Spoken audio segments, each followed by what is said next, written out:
오늘은 제가 이제 역사를 바꾼 전형적인 과학기술 이렇게 제목으로 이제 다뤘는데, 오늘은 이제 제가 동영상을 많이 보여드릴게요. 동영상을 한 5개 보여드릴 텐데, 짧은 것도 긴 거는 8분, 짧은 건 3분짜리 이런 것들 보여드릴 텐데, 다 유튜브에서 딴 것들이에요. 유튜브에서 좋은 게 무지하게 많잖아요. 그래서 이런 걸 참고를 보시게 될 거고요.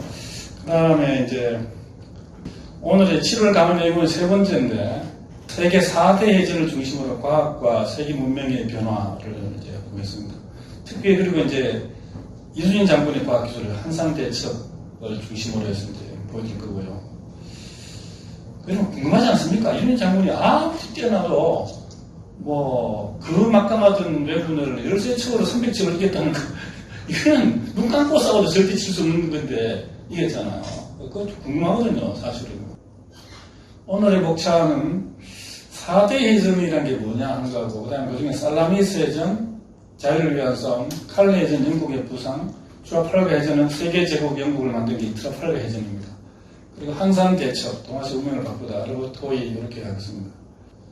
4대 해전 이름을 어떻게 붙이냐, 기준이 뭐냐 했을 때, 지금 여기는 이제 살라미스 해전 BC 480년이면 그리스하고 페르시아의 BC 480년이면 그때 철학자들, 유명한 철학자 소크라테스, 플라톤, 아리스토텔레스보다가 조금 지나서, 한 세대 지나서 전쟁인데, 그 다음에 이제 칼레 해전, AD 16세기, 임진왜란 4년 전입니다. 임진왜란 4년 전.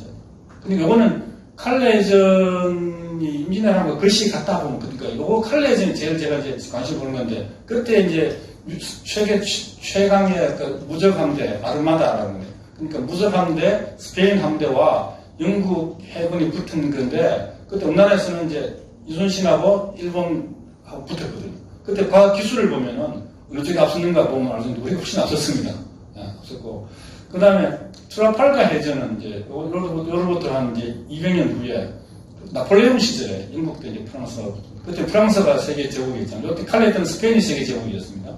세계 제국. 그때는 이제 둘 다 영국하고 붙은 거예요. 한산도 대첩은 1992년에 조선 일본이 붙은 건데, 그리고 앞에 세 개는 이제 세계 3대 해전 그래가지고 이제 이건 다 세계적으로 공인되는 건데, 한산 대첩 몇 개다 하냐.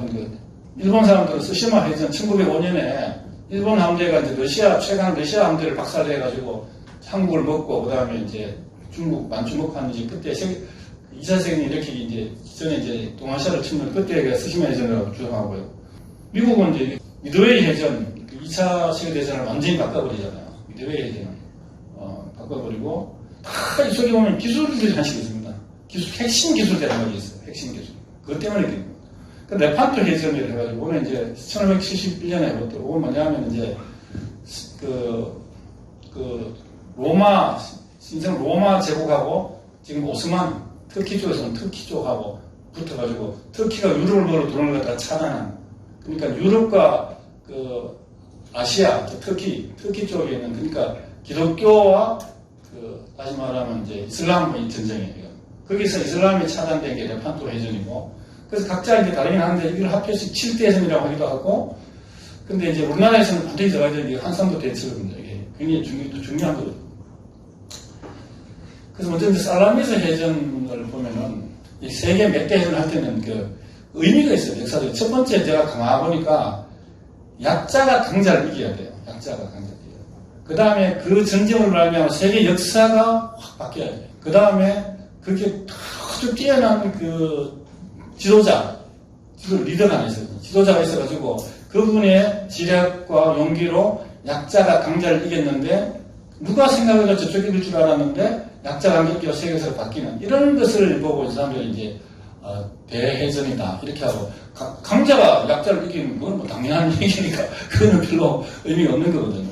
그래서 여기가 좀 나올 텐데, 여기가 이제 살라미스 섬이고요. 여기가요. 살라미스 아일랜드 여기가 이제 아테네입니다.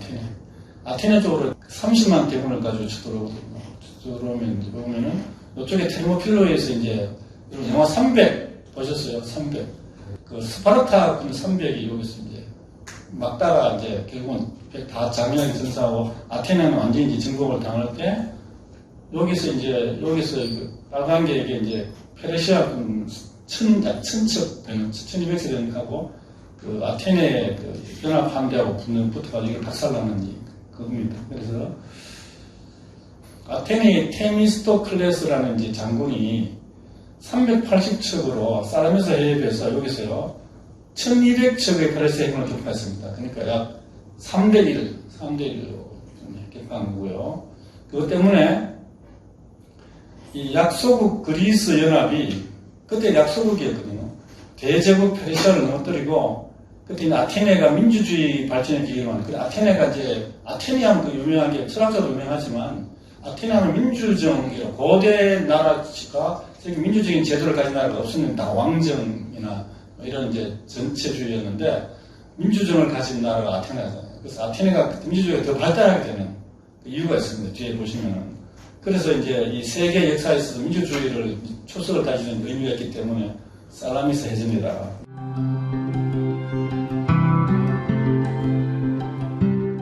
연표를 제가 정리해 드리면은 BC 492년 1차 페르시아 전쟁이 납니다. 이때는 페르시아 해군이 그 태풍을 만나가지고 300척이 침하로 2만 명이 사망, 전쟁도 안 하고 이런 일이 있어가지고 1차는 이제 아테네가 무사했는 것 같고요. 2년 후에 다시 이제 전쟁을 쓰다듬어가지고 2차 페르시아 전쟁, 이게 이제 마라톤 전투라는 마라톤이라는 평야에 페르시아군 대군이 상륙을 해가지고 아테네 10,000명 페르시아군 20에서 50만이라는데 어떻게 싸웠는지 저도 보면은 지금 잘 모르겠어요. 그 싸웠는데 아테네가 승리합니다. 승리해가지고 그 승리한 소식을 빨리 본국에 알려야 되기 때문에 선수가 그 숨도 안 쉬고 그냥 41km를 달려가지고 승전보를 전하고는 죽었어요. 그 마라톤 병사가. 그게 마라톤이 기원이 되었고 그 요때 이제 그 페미스토클레스라는 장군이 페르시아가 다시 돌아온다는 걸 알고 준비를 했는 걸 알았어요. 준비해서 해야 되는데, 근데 이제 해보니까 이제 육군으로는 안 되고 이제 해군이 중요하다는 걸 이제 바다를 건너가야 되는 해군이 중요하다는 걸 깨닫고, 근데 이제 486년에 이제 이 아테네의 거대한 은광이 발견돼가지고 어마어마한 은이 나오기 시작해요. 당시는 그 돈이 전부 다 은화잖아요. 은화가 돈이 갑자기 어마어마하게 생겨버린 거죠. 이걸 가지고 시민들 사이에 이제 다툼이 났는데, 많은 시민들은 은화와 그걸 갖다 전부 다 모든 백성의 골고루 나눠줘라. 그러니까 그걸 다 나눠줘버리자 하는 이제 주장의 대부분이 있는데, 테미스토클레스가 뭐냐면은 이 돈으로 배를 만들자, 군선을 만들자 하는 거예요. 그러니까 막 논쟁을 해가지고 결국은 설득하는데 성공을 해요. 해가지고 이제 군선을 이제 군선을 새로운 이게 신형 군선이 나오잖아요. 그러니까 지난번에 페르시아가 타고 온 군선을 봤다 이겁니다. 그 배의 강점과 약점을 다 아는데 페르시아 배가 크지만 느리고 옆구리가 약하다는 거예요. 그래서 작고 빠르고 강한 배를 만들자. 이래가지고 이제 작고 강한 배를 만들어 옆구리를 팍 치면 탁 쪼개지는 나무배니까 쪼개지는 그런 배를 만들었던 겁니다. 200척인가를 만들었어요. 그리고 이제 그때 이제 다리우스가 사망 그 아들 크세스가 이제 저기 하고요. 그래서 그 예측대로 480년에 3차 페르시아군이 쳐들어오는데 육군이 20만, 해군 800척, 36만이 쳐들어오고 그리스는 육군 1만, 해군 330척이에요. 거의 뭐 1만 대 20만 대 1대 20, 육군 1대 20이에요. 그래서 요때 이제 아까 말한 이제 그 테르모필레 전투는 육지에서는 거기서 있고 300, 그다음에 바다에서는 이제 사람에서 해전이 나는데, 그래서 이제 그때 보면 이제 그 해협으로 유도해가지고 지도자가 똑똑해야 돼요. 그래서 이제 왜냐하면 대군은 좁은 데는 못 움직이잖아요. 해협으로 유도한 다음에 앞부분의 배들을 밑으로 붙으면 이제 그리스가 더 세니까 바꿔가지고 막 침몰을 시키니까 앞에 있는 배들이 그거 도망을 가려고 하는데, 뒤에는 그때 무전기가 있는 것도 아니고 스마트폰이 있는 것도 아니고 그냥 뒤에서 머무르고 앞으로 가고 앞에서는 뒤로 도망오고 자기들끼리 막 부딪히고 막 혼선이 생긴 거예요. 그 사이에서는 또 본국에 들어가서 암살되고, 테미스토클레스는 이제 마그네시아에 쫓겨나가지고 옥신수를 죽고, 그래서 이제 결국은 448년 됐어야 이제 아테네 동맹국과 페르시아 사이에 칼리아스 평화제국의 전쟁이 이제 종결되는, 이것이 이제 그 페르시아 전쟁의 이제 연돌표인데, 이 배를 잘 보시면 이제 함선에 대한 이제 과학기술과 전략을 보면은 그리스는 그 노가 보면 3단으로 되어 있어요. 여기 위에도 적고 여기도 중간 적고 있어요. 그러니까 굉장히 노자비가 많습니다. 배를 자꾸 노자비 많이 들이 어떻게 돼요? 요즘은 스포츠카예요. 스포츠카. 쫙 나가는 거지. 빨리 가는 거지. 그래도 뭐 배가 속도가 시속 17km 정도. 요즘 자전거 정도 되는 속도였습니다. 근데 가로수 굉장히 빠른. 그 다음에 배 앞에다가는 여기 청동으로 만든 그 충돌하고 이걸 박아버린 거예요. 그래서 앞에다 탁 장착을 해가지고 배 꼬리를 팍 박아버리면 구멍이 빵 뚫리면 물이 들어가면 그냥 침몰을 하는 거예요. 그래서 이 작전을 쓰는 겁니다. 그래서 빠르니까 큰 배가 그리스 배가 페르시아 배가 큰 게 오면은 그리스 배는 기동력이 좋으니까 싹 피해가지고 옆으로 돌아가지고 꼬리를 딱 박으면은 물이 쫙 들어가면 그냥 침몰을 해버립니다. 그리고 북박전 붙으면 무조건 그리스 병사를 요리하고 또 그리스 병사 언제든지 하다가 지면 물로 뛰어들어가지고 헤엄쳐가지고 또 올라와서 또 싸우고. 근데 이제 페르시아 사람들은 저 육지 사람들이니까 바다의 해문을 잘 못 치는 거예요. 그러니까 그 사람들은 바다에 빠지면 그냥 죽는 거예요. 빠지면 죽고. 그래서 이제 그런 이제 그 기술 전략이 아주 유효했던 상대방의 그 장점과 단점을 잘 100% 활용하는 것입니다.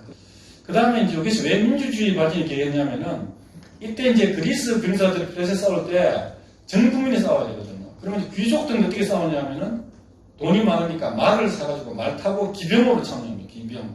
그러니까 보통 이제 시민들은 그냥 보병으로 하고 싸우고. 그 다음에 이제 좀 하류층 사람들은 이제 그냥 뭐냐면 노잡이로. 근데 이제 이 해전에서 제일 중요한 역할을 하는 것이 노잡입니다. 노잡이가 빨리 죽으라고 막 손에 피나 노를 젓고 방향을 틀어가지고 움직이게 해서 상대방 구멍을 뚫어야 되기 때문에 노잡이 역할이 너무 중요하더니 모든 사람이 다 체험을 한 거예요. 그래서 이 하층민 사람들의 입김이 굉장히 세졌어요, 전쟁 후에. 그래서 하층민까지 아우르는 아테네 전체의 민주주의가 이제 정착이 되는 그런 계기가 되고, 이 세계 역사에서 민주주의의 모델이 되는 이제. 그것이 이제 살라미스 해전이고, 두 번째는 칼레 해전인데, 칼레 해전이 이게 재밌습니다. 영국의 구상입니다. 그래서,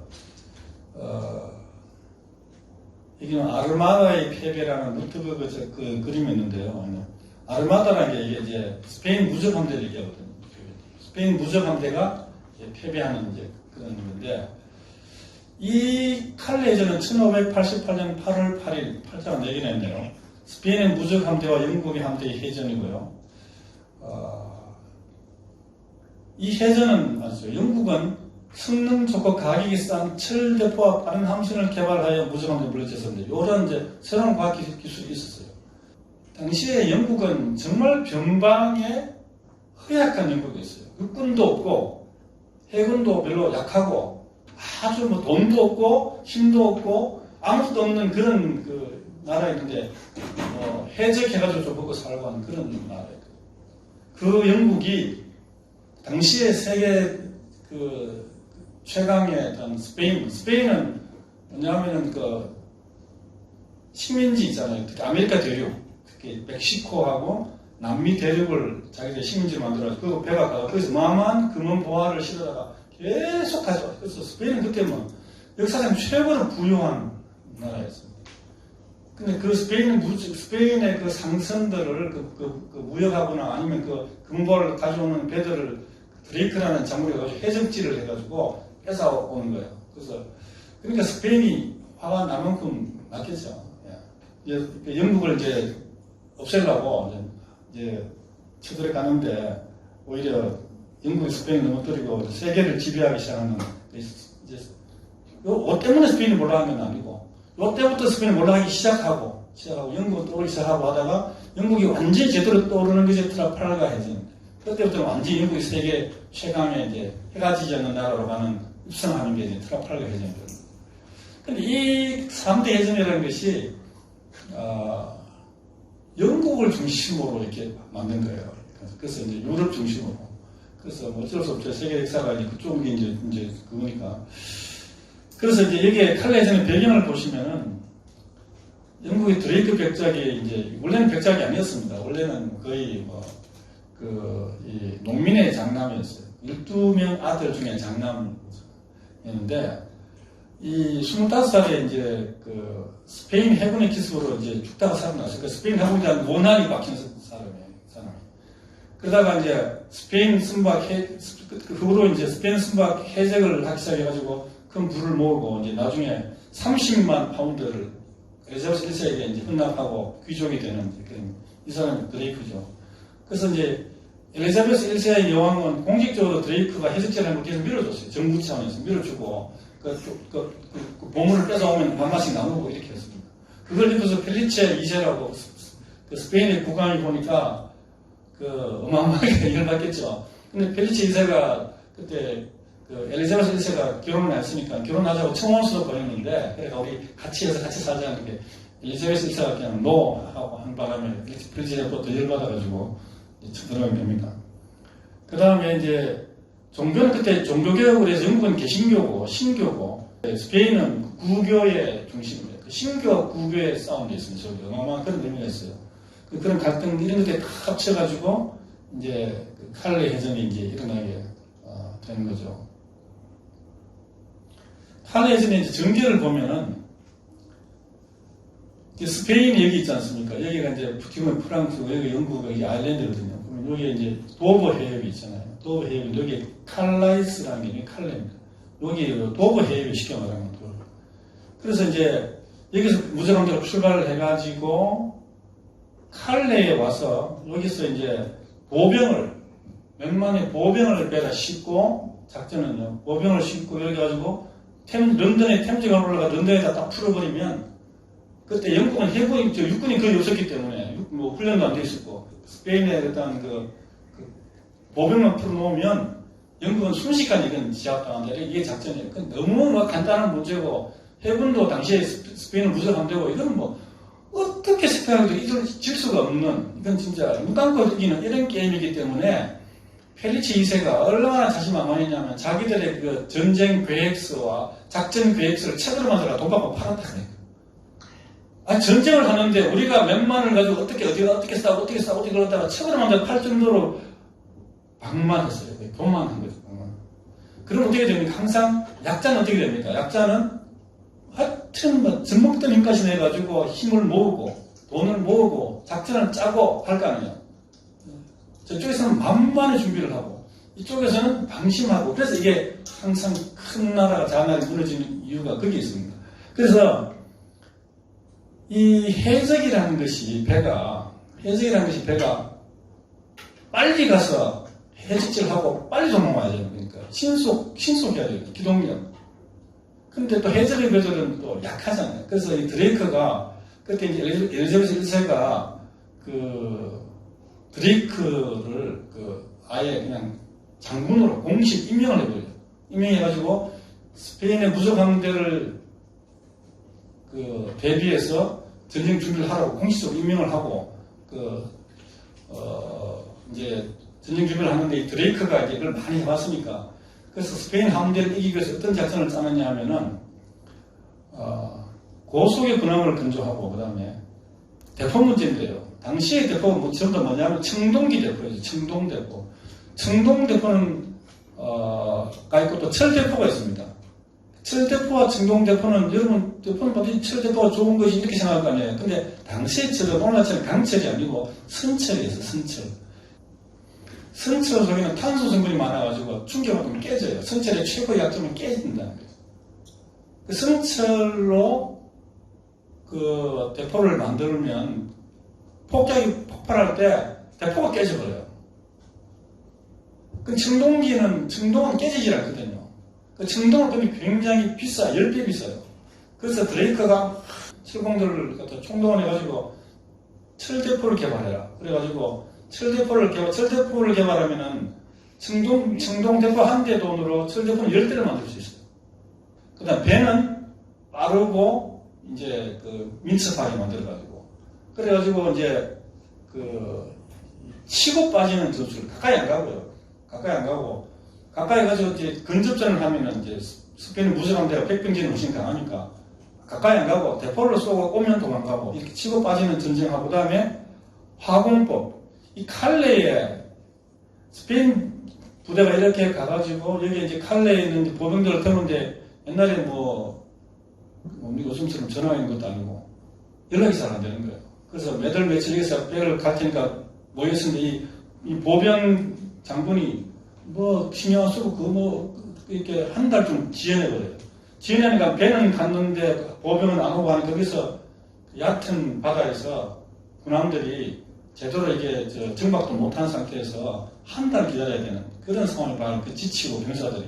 그럴 때 영국이 작은 배에다가 화약 같은 걸 실어가지고 불을 붙여가지고 이제 목숨을 갖다 바람 타고 이제 보내는 화공법 이런 걸 하고 그렇게 하니까 도저히 스페인 무장함대가 안 되는 거예요. 그래서 안 돼서 결국은 여기서 이제 도망을 가다가 여기는 영국이 지키고서는 못 가고 도망을 가니까 안 되겠다 싶어가지고 아일랜드 우회를 합니다. 이렇게 우회를 해가지고 원양으로 돌아가려고 이렇게 했는데 당시에 미국까지 멕시코까지 왔다 갔다 하던 스페인 무장함대라 이거 아무것도 아닌 걸 갔는데 억석이 또 운이 안 좋게 여기 왔을 때 태풍이 부는 거예요. 저기 왔을 때 태풍이 불어가지고 태풍 때문에 병사와 배의 4분의 3이 다 깨지고 이 바닷가에 있잖아요. 죽은 스페인의 병사들이 막 떠내려오고 있다는 그런 기록이 남았습니다. 그래서 이제 전멸해버렸어요. 전멸하고 그 후에 어떻게 됐느냐? 펠리체 2세는 1598년에 잉글랜드 엘리자베스 1세는 이제 1603년에 이제 각각 사망을 하고 5년 차이로 사망을 하고 1604년에 평화협정을 맺었어요. 평화협정을 맺고 그 다음에 잉글랜드는 이제 스페인으로부터 군사기업이 완전히 사라졌으니까 이제 신교의 중개적 자유를 얻어가지고 신교가 또 이제 번성하고 그 다음에 이제 자기들의 이제 어떤 이 군사력도이라든지 모든 이제 국가적 부라든지 모든 것이 이제 올라가기 시작합니다. 힘도 세지고 올라가기 시작합니다. 그래서 이 잉글랜드 스페인은 또 1925년까지 평화를 이제 하게 되는 거죠. 이것이 이제 칼레 전입니다. 유튜브로 한번 잠깐만 제가 설명을 다 드린 건데 핵심이 이제 제가 설명드린 이런 내용 때문에 이제 스페인이 이제 패배하게 되죠. 4분짜리 한번 잠깐 보겠습니다. 그 다음에 이제 세 번째 해전입니다. 1805년 트라팔가르 해전입니다. 이게 이제 세계제국 영국이 출연하게 되는 직접적인 계기가 되는 것입니다. 트라팔가르 해전이 되겠습니다. 트라팔가르 해전은 1805년 10월 21일에 트라팔가르 곳 앞바다에서 있는 트라팔가르 좀 더 지도를 보여드리겠지만은 그게 이제 스페인의 남쪽에 지중해 닿는 해협 있잖아요. 바로 앞에 있습니다.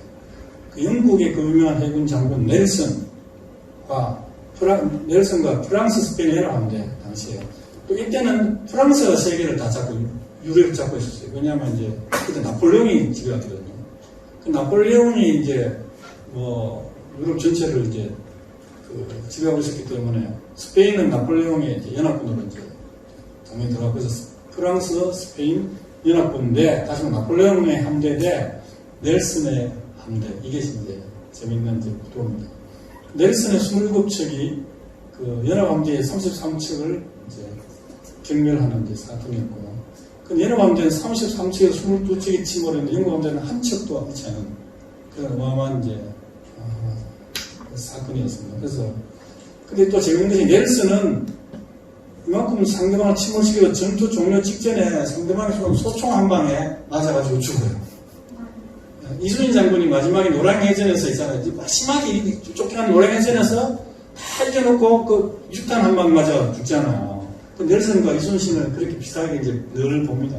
넬슨도 훌륭한 장군이었고 나라를 위해서 목숨 건 장군이었고 이순신도 훌륭한 이제 나라를 살린 장군이었지 않습니까? 그래서 이제 이 전투로 영국은 이제 산업혁명에서 이제 자기들이 이제 쌓아온 기술적 발전, 산업혁명의 이제 전기기관, 그냥 철 기술 이런 거죠.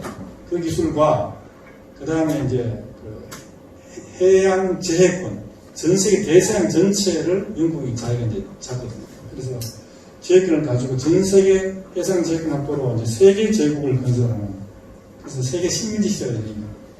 그 시대고 영국이 앞서가니까 빨리 따라 나오는 것이 이제 스페인.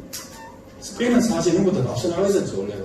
그러니까 스페인하고 영국하고 그 다음에 프랑스가 한참 늦게 따라옵니다. 프랑스가 영국보다 100년 늦게 발전하거든요. 근데 독일은 보다 훨씬 늦죠. 그래서 트라팔가 해전의 배경을 보면 이제 당시에 유럽 대륙 나폴레옹이 지배했고요. 영국은 나폴레옹이 이제 바다 근처였으니까 지배를 못했어요. 영국이 해상권을 갖고 있으니까 영국이 해상 공세를 해버렸어요. 그러니까 프랑스와 스페인은 어느 항구에서 배가 밖으로 못 나오고 해상 공세해버린 거예요. 그러니까 나폴레옹이 열받아가지고 35만 원정군을 만들어 영국 본토 상륙 작전을 감행합니다. 그래서 이제 그 다음에 이제 그때 영국에서 이제 이 해전을 이제 담당한 사람이 호라치오 넬슨 제독입니다. 넬슨 제독은 이제 옥사의 아들로서 외삼촌 모리스가 영국 해군 대령이가지고 영국 삼촌이 이제 배도 태워주고 이제 바다나 해군대를 해가지고 해군에 입대하고 그다음 북극에도 다녀오고 하다가 미국 독립전쟁에서 참전하고 해가지고 이제 올라가가지고 이제 장교가 되는데요. 트라팔가 해전에서 승리하고 마지막에 사망한 이 넬슨 제독이 되었습니다. 그래서 이 이제 전개 과정을 보면은 여기가 스페인이잖아요. 여기 같은 여기 그 해협이 있죠. 여기 모로코하고 사이에 스페인에서 여기 해협 바로 앞에 여기가 트라팔가고 그래서 여기서 이제 그 스페인 함대가 이렇게 이제 진영을 쭉 가는데 두 줄로 해가지고 이걸 반 쪼개가지고 분열시켜가지고 하는 작전으로 이제 가서 괴멸시키는 그런 거거든요. 그래서 그때 연합함대는 지휘계통이 복잡하고 숙련도가 낮아서 함포 발사를 하는데 3분의 1발. 근데 영국 해군은 숙련도와 사기가 높고 1.5분의 1발. 그러니까 저쪽에서 한 발 쏘죠. 우리 2발 쏘는 거예요. 그러니까 상대가 안 되죠. 그 다음에